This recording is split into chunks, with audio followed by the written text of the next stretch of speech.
Hey, everybody. Welcome back to Bumping the Mic. I'm Gregory. I'm Clyde.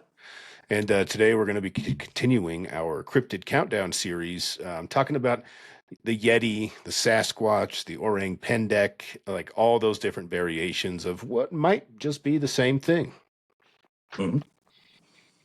So I guess to start off, Clyde, what do you think? Are these real or is it some elaborate worldwide hoax? I mean, it's honestly hard to say, and I'm interested in what you guys think Yeah. because I know it's been a legend for a long time, and there have been sightings, and then we see some pictures, and they're grainy, and it's sometimes hard to judge whether it's real or not. Like, is it actually a creature that's out there that is just very good at not being found, or is it a hoax? So it's kind and of tough. and who knows really? I mean, yeah, it's weird to contradict the Sasquatch and the Yeti because of all the grainy pictures, but there are pictures. And we've talked about other stuff on this show that you believe in, I believe in, that there's never been photos of before. So it's interesting that we discount the Sasquatch or the Yeti because the photos are shit, right? That's actually a great point. Like, like here's a photo. Like, well, I mean, it's not a great It's a photo, crap so photo, so that's not whatever. real. Yeah, it's some dude in a monkey suit, right? Like, Yeah, it's actually really interesting, and I know it's like what's crazy. It's another one of those things that's like brought up across all different like cultures and um like regions. So, right, is there truth to it? and regionally they're known as like different things, right? Because like the Yeti or like the abominable snowman are like they're rooted in like the Himalayan folklores, Mhm. particularly amongst like the Sherpa and Tibetan communities. And then you go to the Sasquatch, which is like Pacific Northwest America and into Canada, right? And then you've got like some Asian examples, like one you're going to talk about, and then we have like the Orang Pendek, which is like an Indonesian version. So it's worldwide, but there's different names for similar looking things. So it's clearly a phenomenon seen around the world. I don't know. I don't know what to think about it. I've certainly never Uh, seen one. If you've seen one, I want to hear about it. Let us know in the comments below. Um, but yeah, I mean, let's get into it. I think the first ever like historical record of these things is actually of a Yeti or a snowman. hmm. Um, which dates back to like the 1840s, 1890s, somewhere in there, um, where there was like newspapers reporting like wild men in the woods, like some of the early newspapers. There was a written account in 1832 of a journal. Let me check my notes here. It was B.H. Hodgson was a British naturalist in Nepal who discovered like a tall white bipedal form with long hair. And his story is what eventually evolved into Yetis and things of that nature. So who knows? They're certainly old or they've been documented for a long time. So I don't know. I don't know where you would go to find one because they're apparently seen all over the world, but I've spent a lot of time in the woods and I've never seen anything close to it. I mean, it could be rare, and this is one of those things where it's like people are like, "Well, they haven't found them yet," and stuff like that. But I'm like, "Well, they're actually out here like discovering new species every every so often." No, That they're that's like, true. "Oh, we've never seen this before." In the history of recorded like uh, animal tracking and stuff like that, we've never seen the specific animal before. But certain people are saying we have seen it. It just might be rare. Yeah. Again, going back to those photographs, like they are out there. You can go Mhm. see them for yourselves. Um, just Google, Bigfoot photos and it's there. They're all grainy, they're all crappy, but there are photographs. So Mhm. for us to discount Yeah. them because of crappy photographs isn't probably the right thing to do. We just need to look into where that photograph was taken, when it was taken, and maybe trace our origins that way rather than just immediately discounting the quality of the camera. 100%. And if you ask my wife, they're still better at taking pictures than me. So, Yeah. like, I feel like it's not that bad. Yeah, it's not But like the cameraman's face because he's using the wrong camera, right? yeah. But yeah, and there's even been like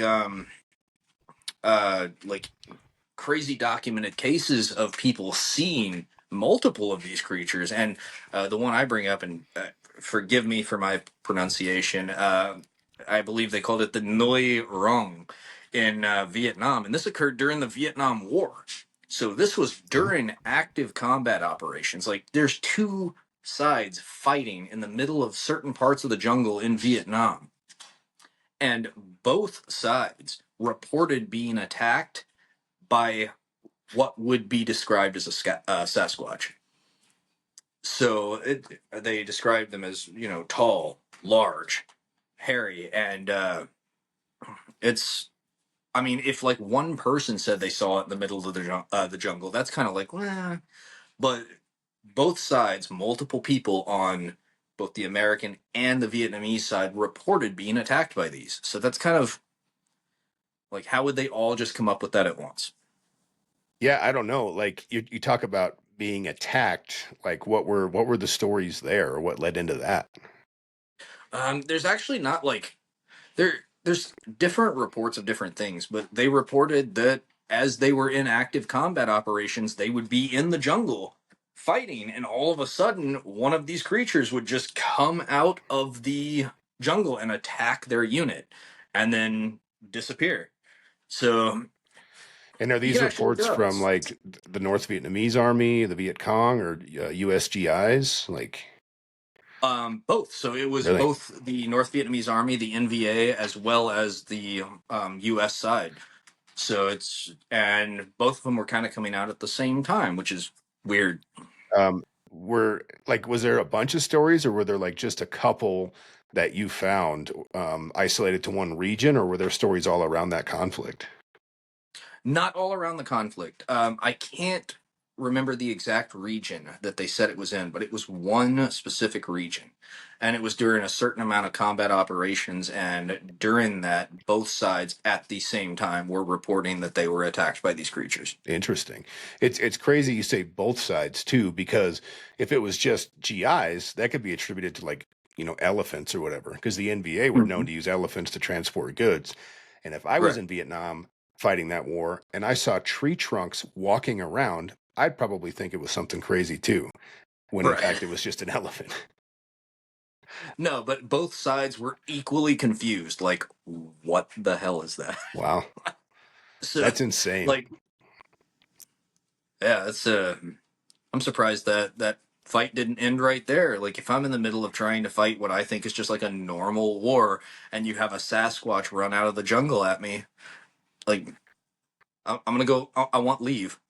I want to go Yeah, home. I need R&R permanently because I'm not doing this anymore, right? Yeah. It's like I know, and we can dive into this specifically on other cryptid countdowns, but I know those weren't the only like supernatural sightings in that conflict as well. I know there were a lot of reports of different types of spirits and ghostly entities that were involved in the conflict as well, which we can dive into later. But Mhm. that conflict seems rife with paranormal activity for some reason. Absolutely. I've heard some crazy ones, and you're right. We'll have to get into it later. Like even stuff all like relating to like the Roman Empire and stuff. It Yeah. gets crazy if you actually look into it. It's insane, and sticking to kind of the same part of the world when we go into like Indonesia, talking about their version of the Yeti or I'm probably saying this wrong, but it's like the orang pendek. But if you picture like a modern day orangutan, but more bipedal, so it doesn't stand as hunched and it always walks on two legs instead of four. Um, those are reported to be like elusive forest dwellers in the Indonesian mountains. And kind of small, like 3 to 5 feet tall. Hmm. Um, the locals kind of treat it as real and often consider it like spiritual in nature. It's tied to like their ancestors and stuff like that. So you'll hear reports of locals talking about seeing their great grandparent or some distant ancestor walking around in the woods in the form of one of these um, orang pendek, which is Sumatran for short man. Hmm. So they've been reported for centuries in like Indonesia, Sumatra. Early Dutch colonists in the 1800s recorded encounters in that area. Even today, Sumatran villagers and Western researchers alike continue to report sightings of these small ape-like creatures in the woods that don't fit characteristics of known apes in that area. Uh, Wow. Debbie Martyr, who was a British conservationist in the 1990s, reported a bunch of exclusive sightings extensively in that region. So, I mean, there's documented reports of these things for sure.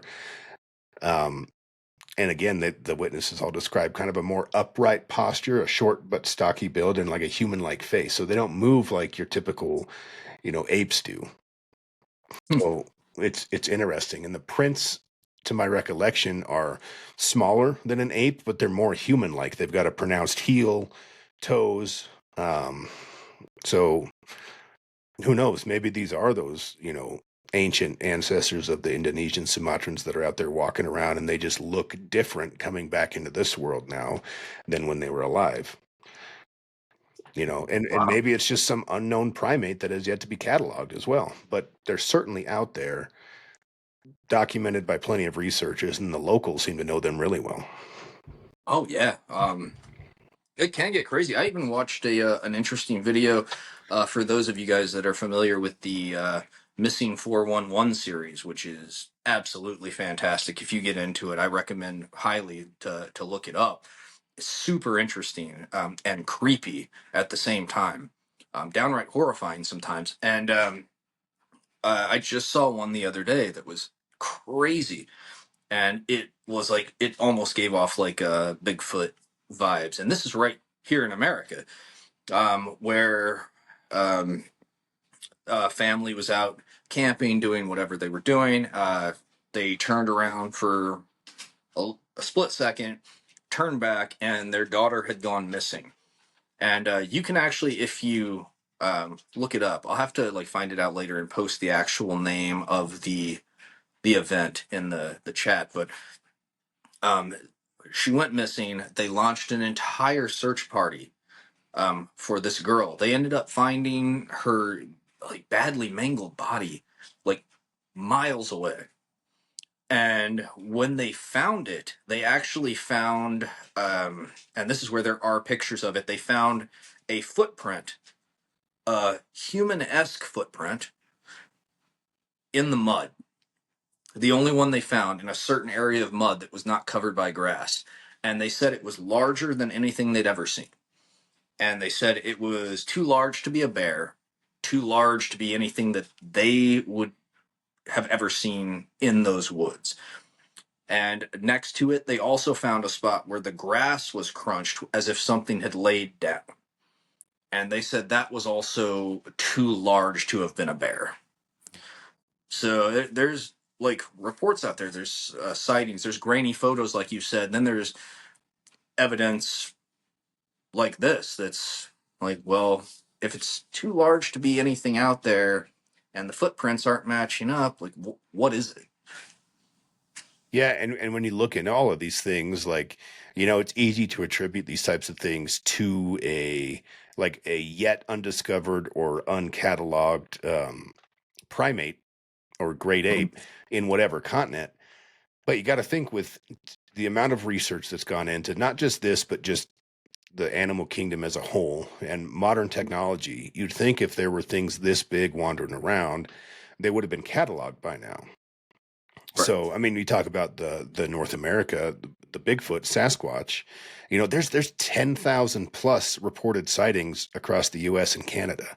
Like this goes beyond like pretty much any other cryptid, as far as just people experiencing these, because there's way more sightings of these than there is anything else, and everybody is consistent in that it's this giant bipedal humanoid hairy thing. Most famous cryptid for sure. Right, and for it to be an undocumented animal, I don't buy that, because if it's really that big and it's so prevalent, clearly we'd have some like legitimate biology to it by now. Like we're documenting stuff in the ocean all the time, but that makes sense. There's parts of that we can't get to. But there's not a landmass on the planet right now that we can't get some sort of data from. So it's It's insane. Native Americans talking about the Sasquatch report them as being nocturnal and shy. So that would account for some of that if that's true, right? Because they're moving around at night probably, and they're just naturally cautious of anything else, so they're staying away from you. Um, and most great apes, I think, are as well. Maybe not nocturnal, but shy. They don't want to be near you in their habitat unless you provoke them in some way. Because humans, Right. by and large, the animal kingdom is just afraid of. But maybe they're Mhm. just really good at it. We talked about the Wendigo last week and Yeah. how good they are at staying unseen, like hunters of hunters type of deal. Maybe these are the Hmm. same thing, just not hunting. They just want to be left alone. So, Yeah. Same way we were saying. Yeah. Like what you're saying with if it's been hunting that long, maybe it's good at it. Like if it's been surviving for that long, maybe it's good at it. right. But for there to be that many encounters or, sightings, there's got to be something to this. And I wish that we could figure it out. Maybe we just need to go hike part of the Appalachian Trail and see if we can put some of this stuff to bed ourselves. But there's a lot of shit along that trail that's a lot meaner than Bigfoot. So maybe not. I was just gonna say I am shocked to hear that come from you. Let's go investigate this horrifying. I don't think it's that horrifying, these specifically, right? Because there's not ever been like a documented, or not even documented, just a written tale of one attacking somebody. Like there hasn't been one of Well, those that I can find. unless it's like you're saying, when the attacks do happen, you don't hear about it. That's true, but Like the girl I was talking about. So maybe it's one of those where you that's hear about the survivors. but with thousands and thousands of sightings, and basically all of them, and even all the pictures show this thing avoiding whoever's taking the picture. Like I'm not super concerned about this particular beast, but the Appalachian Trail, as you know, as you, the viewers, may know, and if you don't, stick around because we're going to talk about it as we go along, is rife with just haunted, supernatural, paranormal, and just weird stuff. I don't know what it is about those mountains, but damn. Well, they say the Appalachians especially are like all the way when the continents were like all in one for Pangea. They said that that mountain range is like one of the oldest mountain. Like it is literally as old as time. So anything that still could be hunting there, could be living there, it could be as old as time. Well, I mean, hiking the AT has been on my bucket list forever. So I wouldn't be We'll have opposed to to go do. hiking around in the woods. We'll have to do it. We'll have to live stream it, and we'll have to like call out for Wendigos and stuff before we. Maybe just avoid the Wendigos, but I'd share a meal with a Sasquatch if it let me. Yeah, 100%. No, but it would be awesome to do. We might have to try that one to Yeah, live stream it, get some camping out of it. And we'll see how it goes for sure. It'd be an interesting adventure. Um, but yeah, just all the different variations of the Yeti, the Bigfoot, the orang Pendek, the Vietnam things you were talking about. Like it's crazy that these things are basically the same, but they're different and isolated to their regions, and they seem to have adapted to whatever regions they're in as well. So maybe they have been a long time coming, and it's just a yeah, different branch that evolution took, and we went down the opposite one. right. Yeah, you can see that for like all animals, even humans and stuff, based on the regions they're from, how we change to adapt to our regions and stuff. So very well could be the case with them too. Yeah, it's not a far fetched guess to think that that's possible. Hmm. Absolutely. But I mean, do most importantly, do you guys have any stories? Have you seen a Bigfoot? Do you believe in Bigfoot? Do you have any crazy stories where you're like, I saw something I can't explain? Because please let us know in the DM. Email us if you want us to give you a shout out, and we'll tell your story right here on the channel. Or even if you want to follow along for more, before we hit the Appalachian Trail, you guys can camp that follow button, and we'll be glad to have you along. That's right. Like, subscribe, do all the great things, and we'll keep putting out, stories and folklore and all of this stuff, and then we can make our own determinations on what we think is real or not. But at least we can be as educated as we can be. So, until next time, guys, thanks for following along. We'll see you.